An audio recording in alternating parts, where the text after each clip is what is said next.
Bonjour, je suis ravie de vous retrouver pour ce nouveau numéro du Journal de la Méditerranée. Alors comme chaque semaine, nous allons revenir sur les temps forts qui ont marqué l'actualité du bassin méditerranéen. Nous irons en Tunisie où le processus démocratique est entré dans sa dernière ligne droite avec le premier tour de l'élection présidentielle dimanche. 2 candidats sont donc toujours en lice. Nous tâcherons d'analyser les enjeux de ce scrutin avec notre invitée Khadija Mohsen, finance spécialiste du Maghreb. Puis nous rencontrerons une jeune femme d'exception. À Marseille, Nouria Nehari a lancé sa propre ligne de maroquinerie, un talent qu'elle met au service de l'insertion. Enfin, le retour de Tara en France. La goélette est rentrée après des mois en mer et elle ne ramène pas dans ses filets que des bonnes nouvelles. Le plastique a complètement envahi l'espace méditerranéen, une pollution qui pourrait se retrouver dans nos assiettes. Mais pour commencer, les tensions au Proche-Orient. Le Premier ministre israélien Benjamin Netanyahou a défendu cette semaine son projet de loi destiné à renforcer le caractère juif, dit-il, de l'État d'Israël. Un projet controversé qui pourrait mettre de l'huile sur le feu, car comme nous l'avons vu ces dernières semaines, les provocations et les attaques se sont multipliées. Le conflit devient de plus en plus religieux et se concentre sur les lieux saints et notamment autour des mosquées de l'Esplanade, un site que les sionistes se disent en droit de récupérer. À Jérusalem, dès l'aube, ils se pressent devant l'entrée de l'esplanade des mosquées. Content de voir autant de monde. Un groupe de fondamentalistes juifs vient réclamer le droit d'entrer dans ce lieu saint de l'islam. Pour eux, c'est là que se dressait le temple juif il y a 2000 ans. Un franco-israélien s'est glissé dans le groupe. Ils essayent de limiter l'accès aux juifs et puis le peuple juif essaie de se dire venez on monte, venez on essaie de voir. 2 heures de négociation et ils sont finalement autorisés à monter. Par groupe de 10. La passerelle enjambe le mur des lamentations, vestige de l'ancien temple. Et les voici sur l'esplanade des mosquées, sous bonne escorte policière. Accueillis au son de Allahu Akbar, Dieu est grand. Les musulmans vivent leur présence comme une provocation. Atmosphère électrique, une femme les interpelle. Dans quelques années, vous n'existerez plus. Elle les suivra pas à pas dans leur visite. Vous allumez le feu qui vous brûlera bientôt. Vous n'avez pas l'impression que c'est un peu justement une provocation de venir comme ça ici en groupe dans un contexte aussi tendu?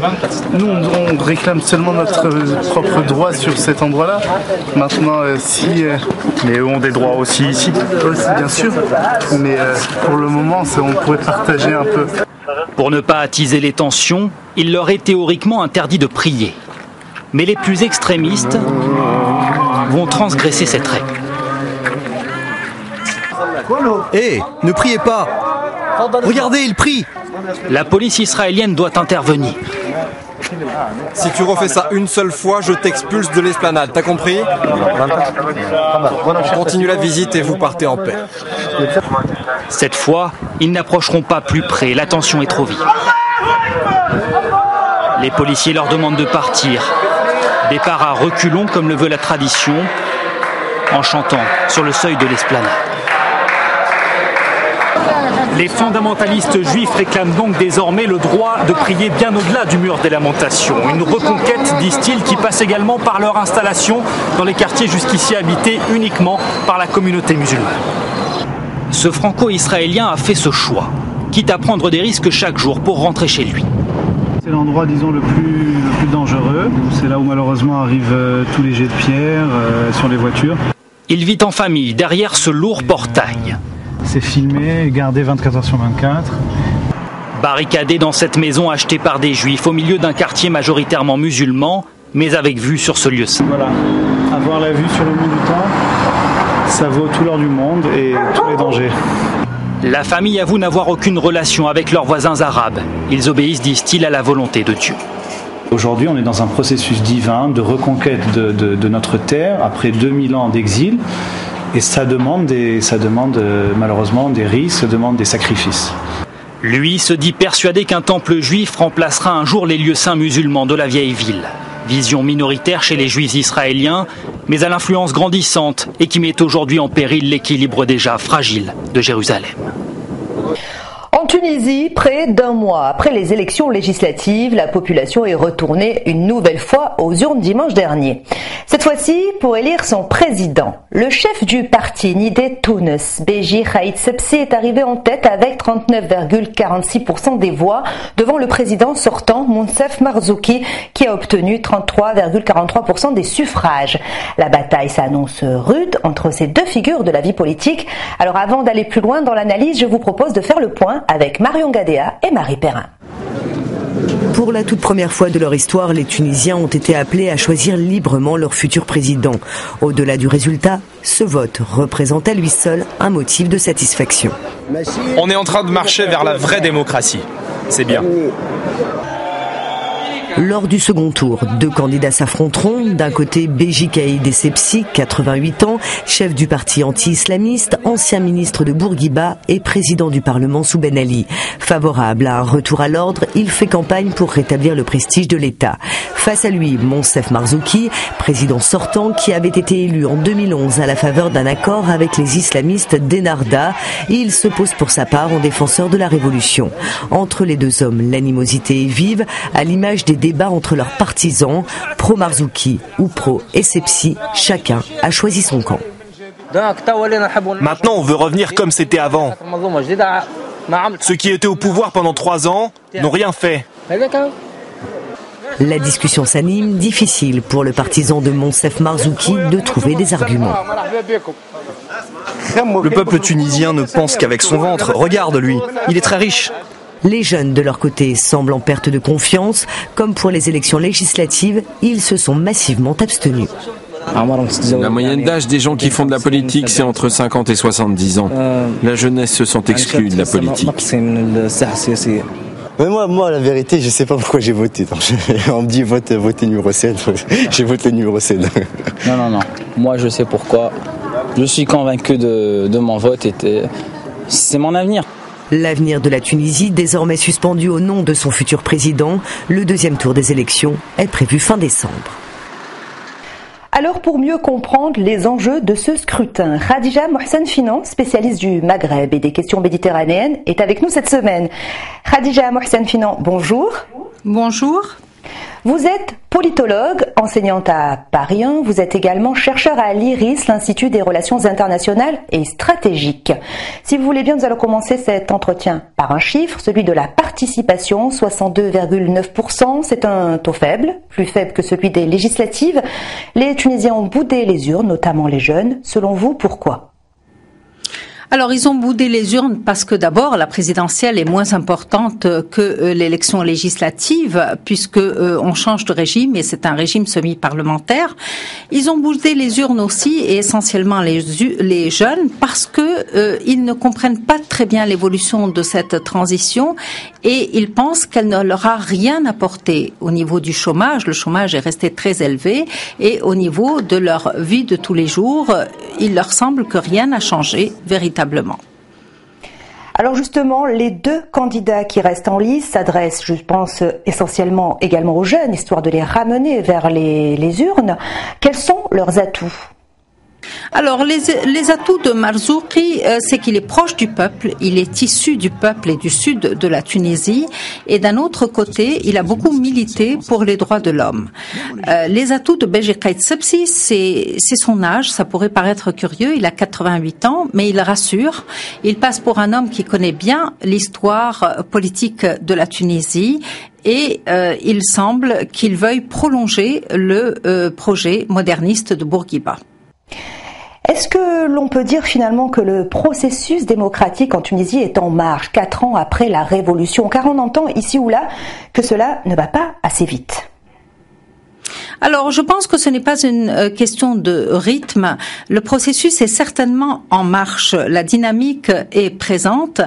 Simplement, il y a d'abord beaucoup d'obstacles et il y a aussi une méconnaissance de la vie démocratique. C'est la feuille blanche qui est à écrire. Il y a beaucoup de conflits, il y a beaucoup de compétition entre les acteurs politiques et je pense qu'il y a beaucoup d'évolutions depuis 2011. Il y a eu malgré tout le fait que les uns et les autres s'acceptent et veuillent travailler ensemble, aussi bien les islamistes que les sécularistes, et c'est une grande avancée dans un pays comme la Tunisie. Donc on sort de 50 années de dictature, il faut pas l'oublier. Les partis politiques ont été broyés par Bourguiba et par Ben Ali. Donc nous sommes dans un apprentissage total, nous sommes devant une feuille blanche, tout est à écrire, tout est à faire, tout est à réformer. Donc je pense que les choses ont quand même beaucoup évolué depuis 2011. Je crois qu'il faut s'en rendre compte. Simplement, les gens qui se sont soulevés en 2011 sont impatients et c'est normal. Nous allons rester sur cette note positive pour l'avenir. Khadija Mohsen Finan, merci pour cette analyse. Nous suivrons le second tour de cette élection présidentielle. Au revoir. Au revoir. Tout autre chose à présent, le pape François est en Turquie ce week-end au programme liberté religieuse, coexistence entre islam et christianisme et surtout sort des réfugiés, un thème qu'il avait déjà abordé mardi devant les institutions européennes à Strasbourg. Le résumé de Marion Gadea et Marie Perrin. Première visite du pape François en France, une visite express de 4 heures à Strasbourg au sein des institutions européennes. Dans son discours au Parlement, le souverain pontife a invité l'Europe à renouer avec l'humain et appelé à la solidarité vis-à-vis des migrants clandestins. On ne peut pas tolérer aujourd'hui que la Méditerranée devienne un grand cimetière. Dans ces barques qui arrivent quotidiennement sur les côtes européennes, il y a des hommes et des femmes qui ont besoin d'accueil et d'aide. Principale porte d'entrée de cette immigration en Europe, l'Italie, l'Espagne et la Grèce.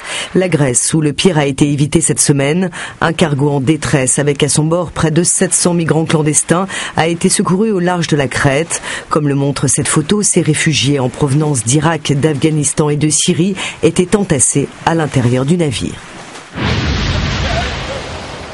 Autre image marquante de la semaine, celle de ces inondations dans le sud du Maroc. Le bilan est lourd. Près d'une quarantaine de personnes ont perdu la vie dans ces intempéries. La plupart des victimes ont été emportées dans les cours d'eau en crue. Dans ce village, les habitants ont été surpris dans leur sommeil. L'eau est entrée partout, dans les magasins, les maisons. 2 ou 3 maisons se sont effondrées.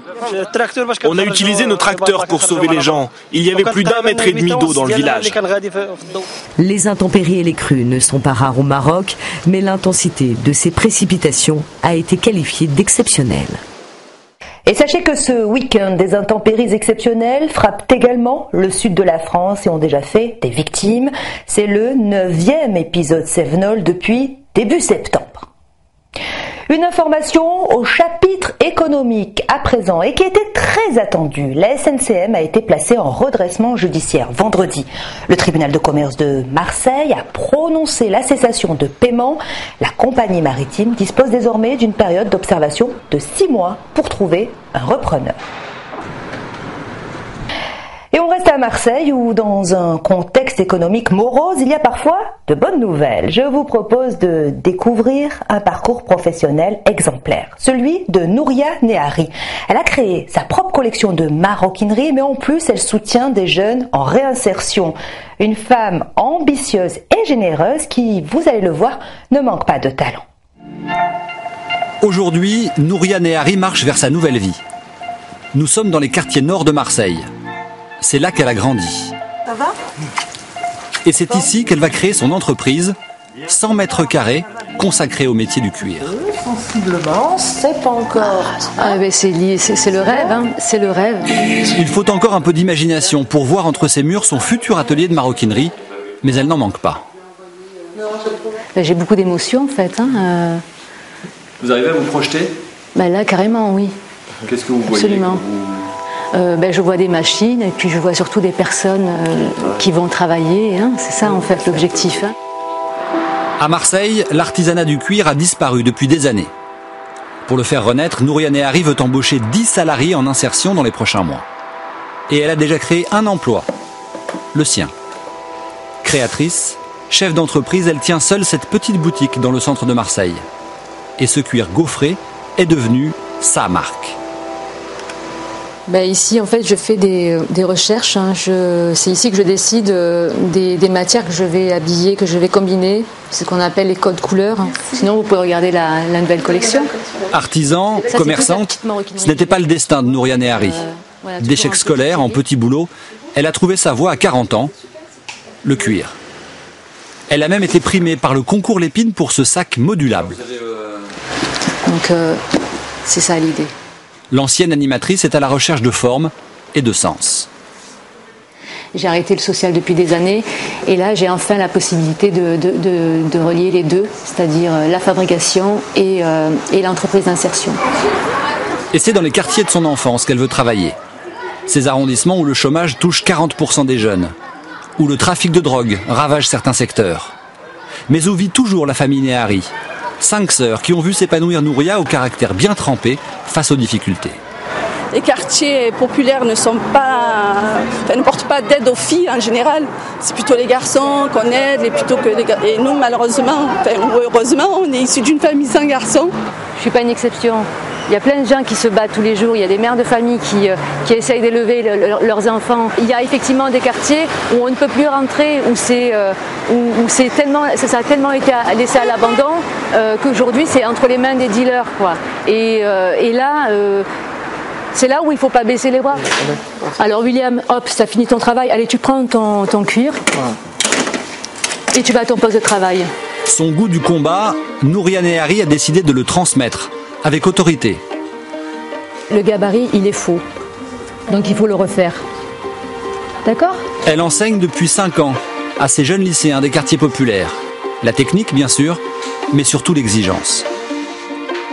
J'observe et je me dis que voilà, il y a tel élève qui pourrait venir travailler dans mon futur atelier, dans l'atelier qui est en train de se préparer. Donc ils auront un salaire. Et en plus de ça, ils auront un accompagnement personnalisé. Du lycée au marché du travail, la route est longue et difficile. Mais ces élèves ont un exemple dans leur ville. Une femme de tête, dure à cuire. Et puisque l'on a parlé de réussite au féminin, je vous propose de découvrir à présent la plus grande coopérative féminine de l'Union européenne. Elle est en Sardaigne et malgré la crise, ces entreprises où les salariés sont également des associés fonctionnent plutôt bien.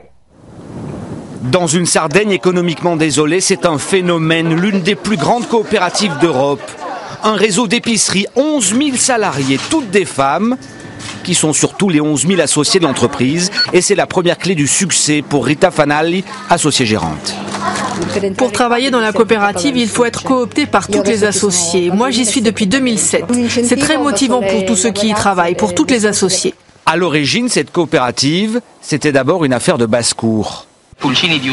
1962, 2 femmes décident de mettre en commun la vente des œufs de leur poulailler. Et très vite, les associés se multiplient. Les activités également. Produits alimentaires, artisanat, la coopérative exporte dans le monde entier. Ici, du tissu expédié vers les USA. Une entreprise florissante. Aujourd'hui, les 11 000 associés réalisent 11 millions de chiffres d'affaires chaque année. Vincenza, qui était là au début, n'en est toujours pas revenue. La croissance a été énorme. Du début à aujourd'hui, c'est incroyable. C'est l'autre secret de la réussite, s'adapter à toutes les demandes. Exemple, la région manquait de pain. Alors il y a 6 ans, la coopérative s'est lancée dans la boulangerie industrielle. 7 emplois de plus créés. L'union fait la force. On fabrique quand même 850 à 900 kilos de pain chaque jour. Pour nos villages, ça a été une bonne opportunité. Il n'y a pas beaucoup de travail ici. Cet exemple n'est pas un cas isolé. Il y a des coopératives partout en Italie, dans tous les secteurs. Un poids considérable. Elles emploient 1 million de salariés. C'est un agrume qui évoque à lui seul les senteurs de la Méditerranée. La clémentine est le fruit phare de l'hiver. La Corse représente 98% de la production française et si la filière se porte bien, vous allez voir que certains agriculteurs peinent à trouver des successeurs. Nous avons rencontré une jeune femme bien décidée à reprendre l'exploitation familiale. Donc même au niveau du calibre, on est content parce que c'est très bien, quoi. Il y a une belle coloration et le calibre est beau. Cette année, c'est avec sa fille qu'André inspecte la récolte. Dans la famille Cardosi, la clémentine est une passion qui se transmet de génération en génération. Aurore marche dans les traces de son père. C'est une très grande fierté. C'est elle qui, spontanément, est venue vers moi. J'ai surtout pas... Bon, évidemment, il y a le gène. L'instinct, c'était ça. Mais bon, apparemment, j'ai de la chance, elle veut reprendre. Un verger de 50 hectares donnant 1000 tonnes de fruits bio par an et une station de conditionnement ultra moderne, c'est une grande exploitation qu'Aurore s'apprête à gérer. En plus des gènes, la jeune femme a dans ses bagages une solide formation de management. À 24 ans, elle l'achève cette année avec un master de marketing en alternance entre l'université et l'entreprise familiale.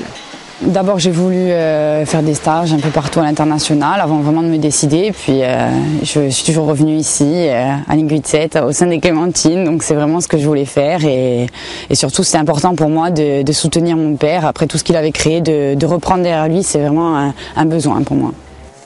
Il faut être polyvalent, ça c'est quand même ce qui me plaît beaucoup dans ce métier.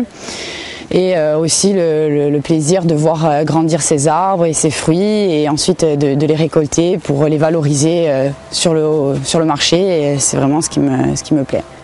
Aurore a misé sur un produit star. Concentré dans la plaine orientale, la filière clémentine se caractérise par sa structuration et sa rentabilité. En 2007, l'obtention de l'IGP, indication géographique protégée, a permis de gagner des parts de marché. Le label rouge cette année devrait conforter le succès de la petite Corse. Ce gage de qualité va concerner de 15 à 20% de la production. Nous espérons évidemment que ça augmentera un petit peu le prix, puisque quand même le label rouge, ça demandera beaucoup plus de tri, beaucoup plus d'efforts, notamment en packaging, donc un produit qui reviendra un peu plus cher. Donc ça va, aujourd'hui on finit. La filière est florissante, appelée à l'être plus encore, et pourtant son avenir n'est pas garanti. Aujourd'hui, un chef d'exploitation sur deux a plus de 50 ans, ce qui pose la question de la transmission de ses biens.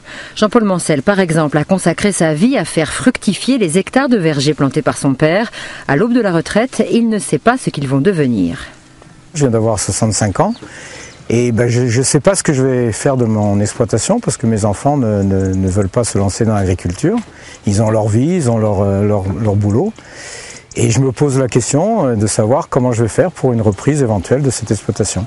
Pour l'instant, je n'ai pas trouvé de piste. Je me dis que tant que je suis en forme et que j'ai envie, parce que j'ai encore vraiment envie, je vais continuer.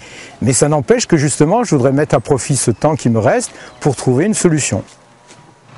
Comment trouver un repreneur hors cadre familial? Les professionnels dans cette situation peuvent s'adresser au point transmission des chambres d'agriculture.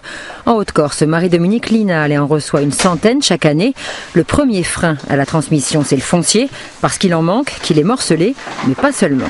Pour reprendre une exploitation en arboriculture, le coût est important. C'est-à-dire que la personne qui va récupérer cette exploitation doit vraiment récupérer un foncier important, des outillages, des machines qui sont très très chères. Donc au niveau de l'investissement du jeune qui n'a rien, il doit arriver avec une manne financière quand même assez importante pour racheter tout l'outil. Un hectare de clémentinier en pleine production se négocie entre 20 et 30 000 euros selon les infrastructures. C'est l'équivalent d'un hectare de vigne en AOC Patrimoine. Les aides financières existent pour accompagner l'achat et l'installation, mais elles ne sont vraisemblablement pas assez attractives. Alors, le monde agricole a poussé plus loin la réflexion. Elle l'a menée sur la piste du tutorat.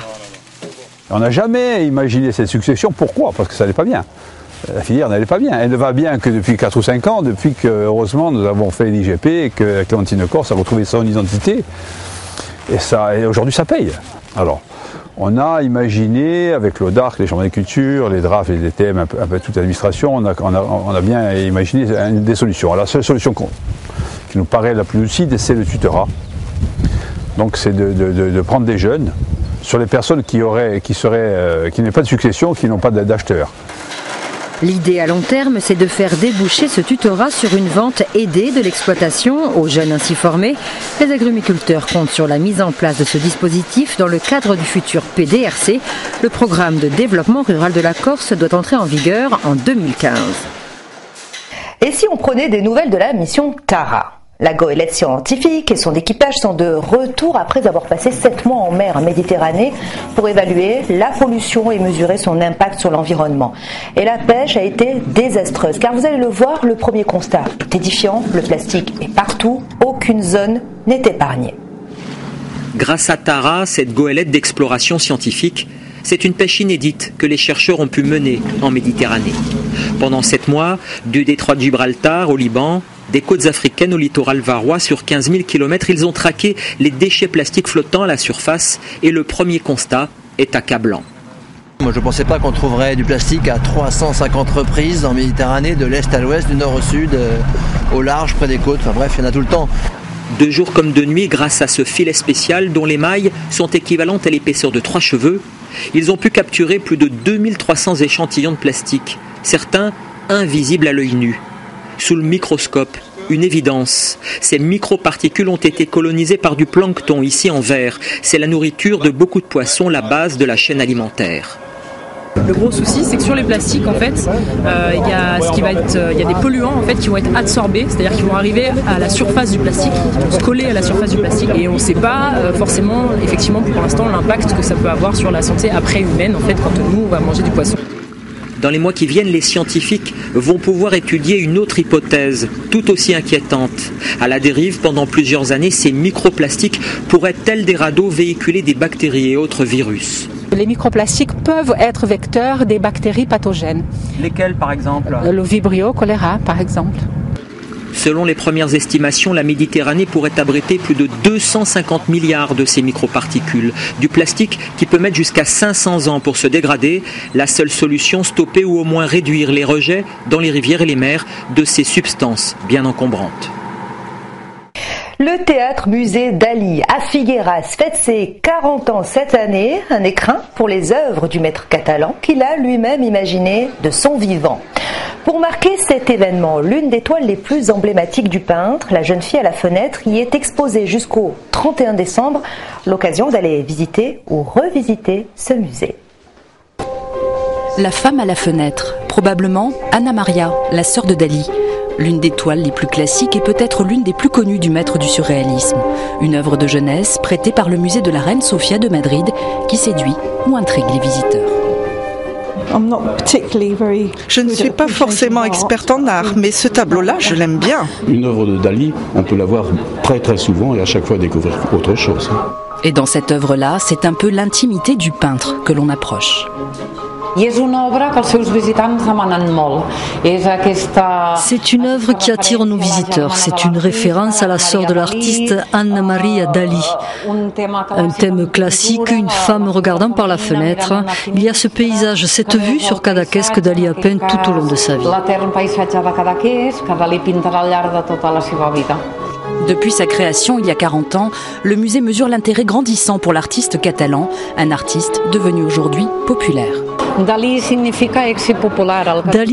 succès populaire. Il y a beaucoup d'intérêt de la part des jeunes et d'un plus large public. Et puis on s'intéresse de plus en plus au Dali écrivain. L'attrait pour cet artiste complet prend de plus en plus d'ampleur.